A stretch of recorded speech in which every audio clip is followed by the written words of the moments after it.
Before the big race, the crowd are entertained by a bunch of presumably sane people doing ridiculous things with motorcars.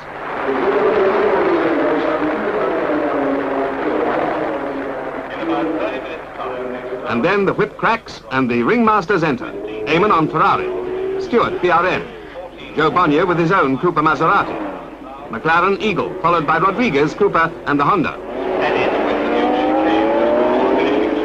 Drivers can now warm the cars up on the short length round by the south curve and back through the gate to the top of the tunnel. There's Joachim Rindt and the 36-valve Cooper Maserati. Jim Clark waits to occupy his customary pole position.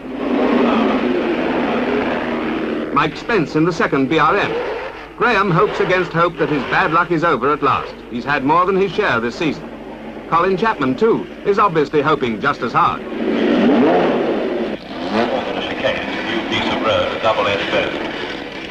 There's Dan Gurney. Excitement rises to a crescendo as the time nears for the cars to be moved to the dummy grid. To keep the long circuit full and the customers happy, a Formula 2 event is being run concurrently, but the smaller cars are not eligible for the major prize. 17 Formula 1s and 8 Formula 2s make up the grid, the 2-litre cars behind. 15 laps, 342.15 kilometers of the toughest Grand Prix circuit in the world lie ahead.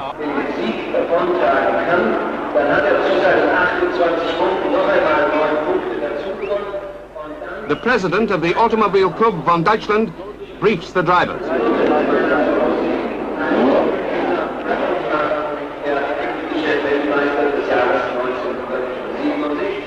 Der Österreicher, der so erfolgreich in Hockenheim gefahren ist. Start Nummer 9, der ist unten, der in der Südkehre ist. Gefolgt jetzt von Nummer 37, Wilhelm Deutsch aus Köln mit einem Eigenbau Formel V.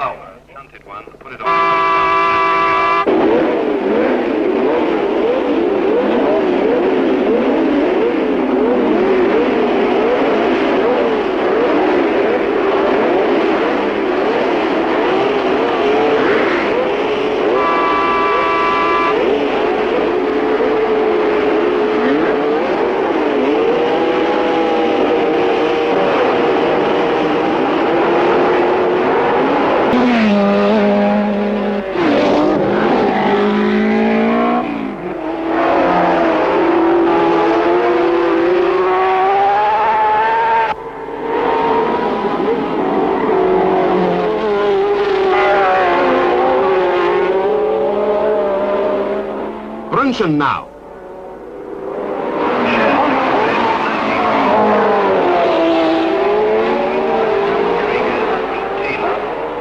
Stewart is ahead of Surtees and Eamon, 8th, waits his opportunity.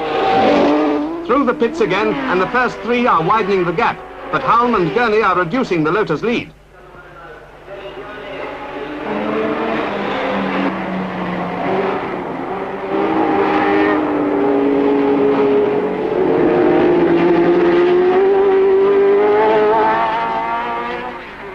Eamon, 7th, is now ahead of Surtees.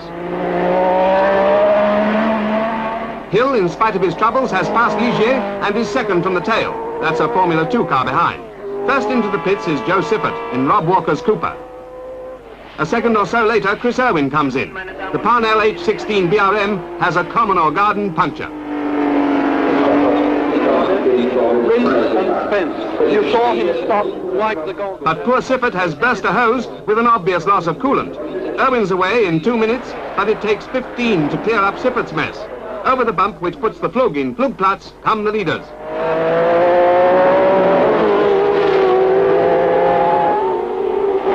They must love each other dearly to stay that close. McLaren is now past Brabham, and they're dicing it out for 4th place. Stewart is 6th. Eamon 7th, Surtees 8th.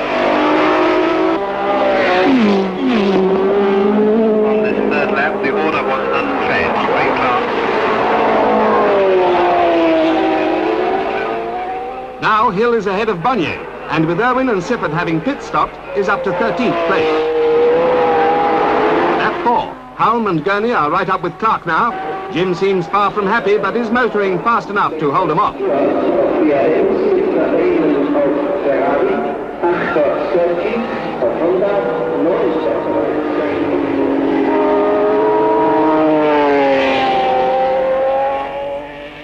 Honda, fine when it's dull, overheats and loses power when the sun comes out.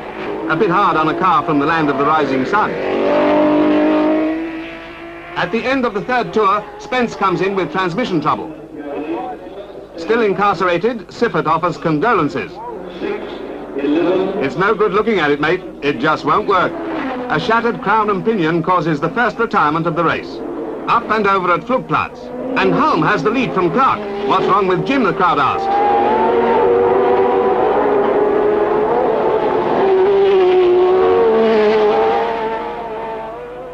At Adenauer Forst, Gurney is through as well, and Clark is nowhere to be seen. Brabham is third.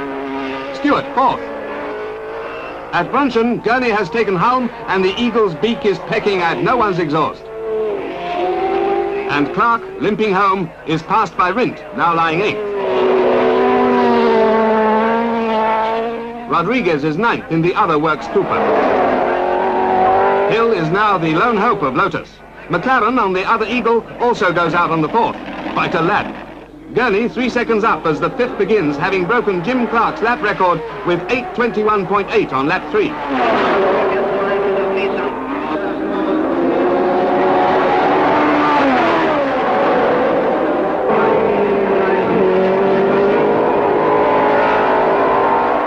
Incredibly, Jackie Ickx in the Formula 2 Matra has passed Eamon and Surtees to take 5th overall. Rindt is 8th, but not for long. Watch him fight the car. He's in steering trouble. At the end of the back straight, he retires. And Clark is in for keeps.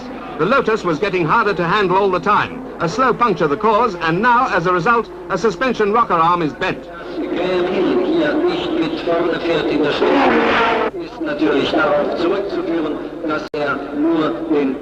With Clark goes Colin Chapman's brightest hope.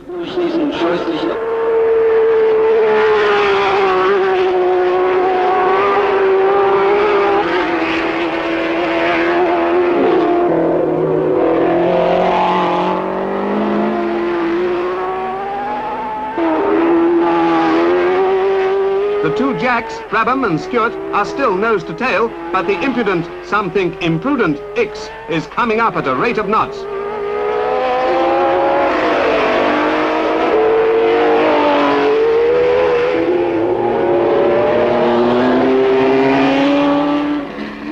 Lap 6. The first two are in the same order. Gurney has broken the lap record again with 8:18.2 and pulled up another 5 seconds. Stewart has got ahead of Brabham and is now third. But not for long. Soon he's out with a broken crown wheel way out in the country. Harnett, BMW, is 10th. Hill has moved to 11th. And there's Rindt's Cooper, out for the duration. But still it's Gurney all the way. This is the fastest lap, 8:15.1, over 103 miles an hour. The Brabhams can't keep up.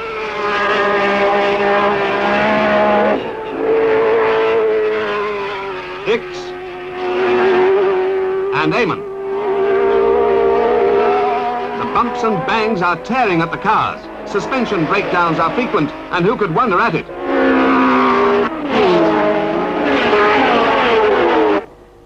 Graham's in trouble and motoring slowly with a wobbly wheel.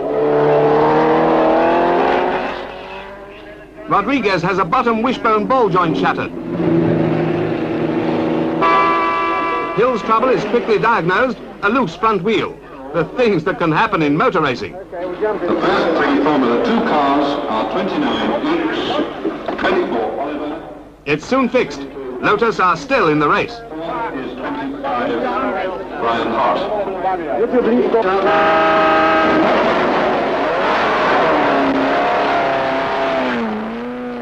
Rodriguez takes some 15 minutes of rush work to get him motoring, but that's better than poor Rindt. John Cooper's hopes of an outright win have faded, but he's never the man to admit it. After all, anything can happen in this game. McLaren has walked in to join the pit-side Fusiliers.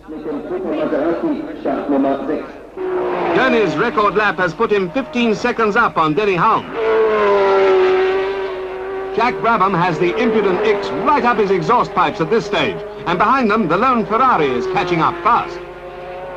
Lap 7 and no change in the race order. Graham is still soldiering on, but without hope or confidence. As lap 8 begins, Gurney is 22 seconds up. Eamon has passed Ix and is pushing Brabham hard.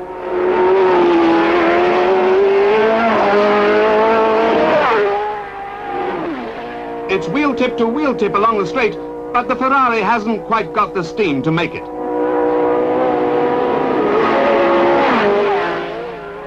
A long way behind, Surtees, 5th now among the big bangers, 6th overall.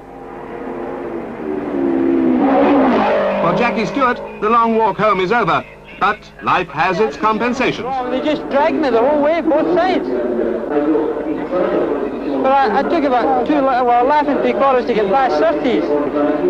You know, Goes well downhill though, doesn't it? yeah, but you know, it's one side, the other side, they were waving blue flags. 29 seconds up now, Gurney roars past to start lap 9. Still, the Brabham and the Ferrari are tied together with string.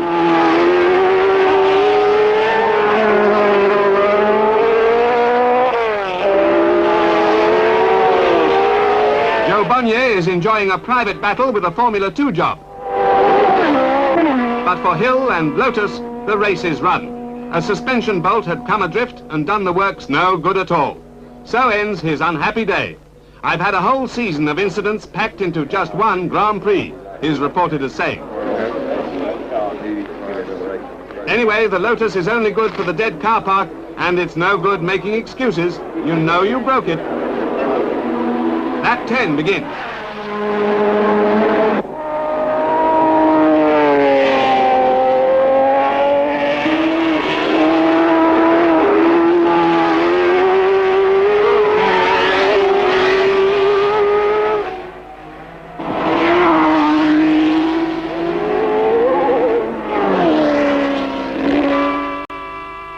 Chris Irwin is in with a broken clutch.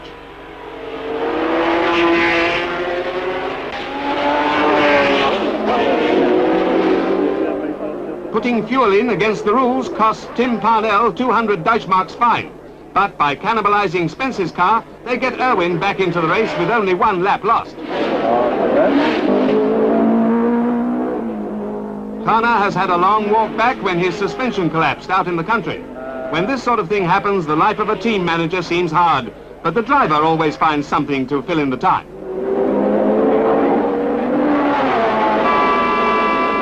Ix's gallant drive ends with a front suspension bracket offered as a sacrifice to the gods of Nürburgring.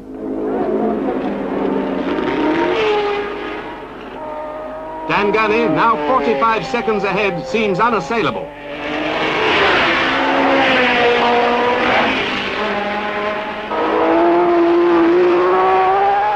But this 13th lap, only 2 to go, is to be his unlucky one. His gallant drive ends as the Eagle's drive shaft breaks. And at Schwalbenschwanz, it's Halm who comes through first. 46 seconds ahead of his teammate and Eamon, still dicing together. The Honda in 4th place is 73 seconds behind.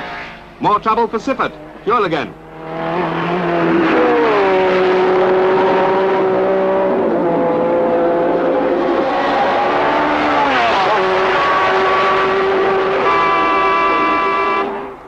Siffert arrives back and a petrol pump fault is diagnosed. It doesn't take long to fix. Irwin is back in the race by courtesy of the Spence Spare Part Agency. He's 2 laps down. So is Pedro Rodriguez, who's 9th. Joe Bonnier is 6th. Ligier 7th, 2 laps adrift.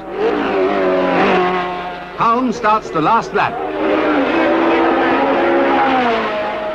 Brabham and Eamon 43 seconds behind. So it's Repco Brabham in 1st and 2nd places, Ferrari 3rd, and Honda a poor 4th.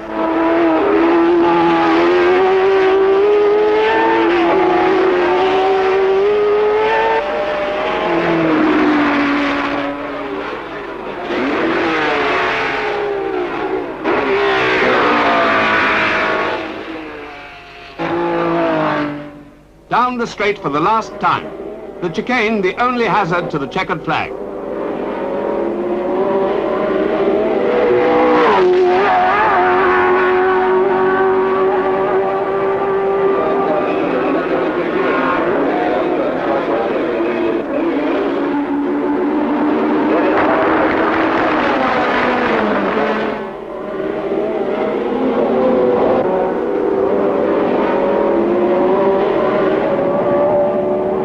Jack holds off the Ferrari, so it's a Repco Brabham day with the boys from Down Under well on top, and Denny Halm the winner of the 29th Grosser Prix von Deutschland. It took a tough car and a tough driver to do it. The top ringmaster of 1967. Chris Amon, den Ferrari-Fahrer, der hier auf den 3. Platz gekommen ist. Herzlicher Glückwunsch und...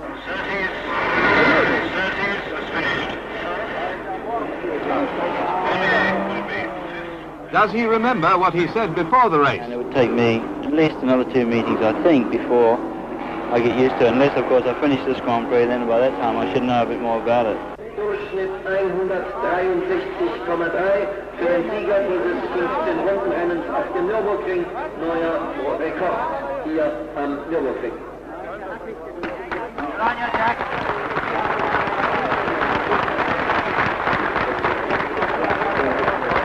Congratulations, Dennis.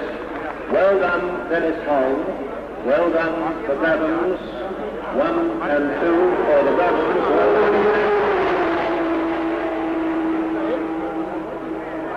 And well done, Chris Amon. A fine 3rd place in the new lightweight Ferrari, bringing him up to share 3rd place in the World Championship with Jim Clark.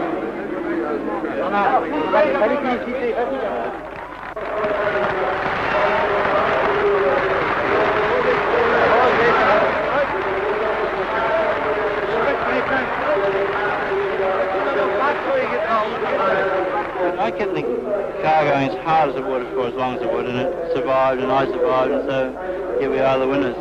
Went very well.